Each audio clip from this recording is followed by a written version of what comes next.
Selamat sore menjelang malam teman-teman sekalian. Masih kita membahas menggali tentang nilai Pancasila dan ingin menggali Pancasila secara filsafat. Jadi filsafat itu selain sistem pemikiran juga bersifat komitmen untuk menggali esensi dari Pancasila itu. Ya, Pancasila itu ya patokannya 5 sila tersebut, 5 ketuhanan yang Maha Esa sampai keadilan sosial bagi seluruh rakyat Indonesia. Di video sebelumnya telah saya jelaskan bahwa salah satu yang bisa menjadikan nilai itu menjadi karakter, nilai itu menjadi suatu pandangan hidup ya karena ada pendidikan.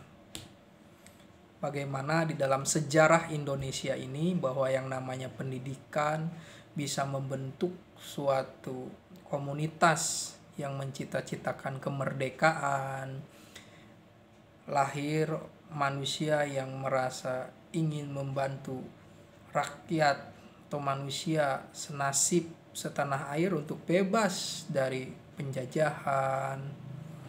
Misal ada Suwardi Suryaningrat atau Ki Hajar Dewantara, kemudian ada Cipto Mangunkusumo, bahkan ada Tan Malaka, ada Soekarno, ada Syahrir.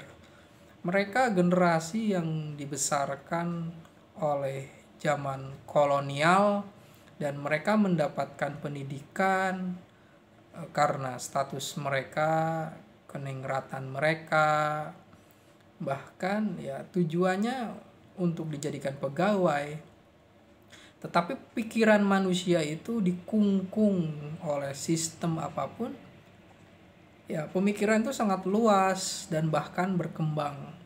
Dan manusia bila dikungkung badannya, tetapi pemikirannya tidak bisa dikungkung atau tidak dibatasi.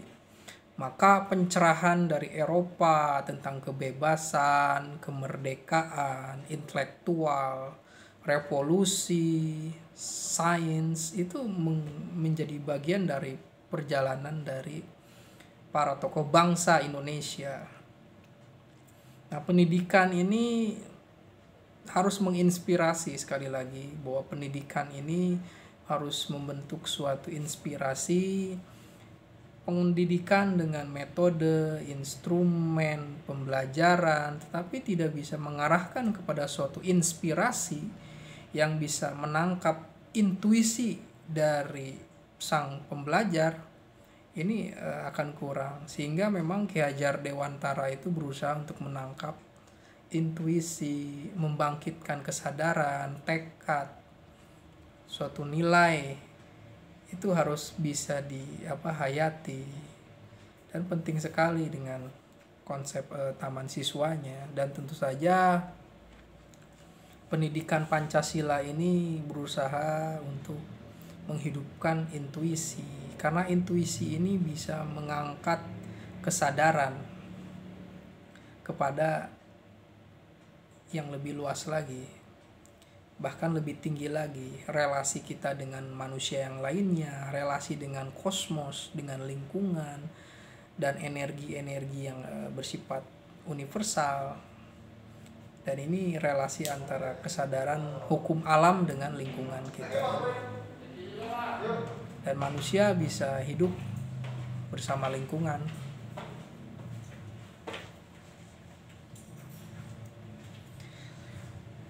Dan penghayatan terhadap alam, melihat pagi sore yang bercahaya, ketenangan, dan ini adalah salah satu penerimaan terhadap hidup.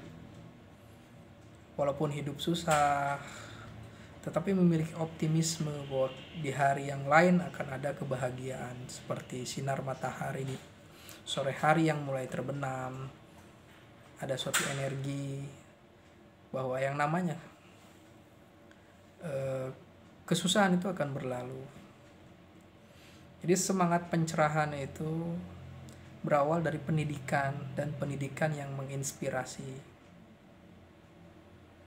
Dan Ki Hajar Dewantara dengan pengalamannya, pemberontakannya, kemudian dia bisa belajar kepada bangsa Eropa dan dia menggali nilai-nilai batin dari bangsa Nusantara, maka hadirlah suatu sintesis mengenai humanisme, pendidikan, dan etika. Terima kasih. Salam Pancasila.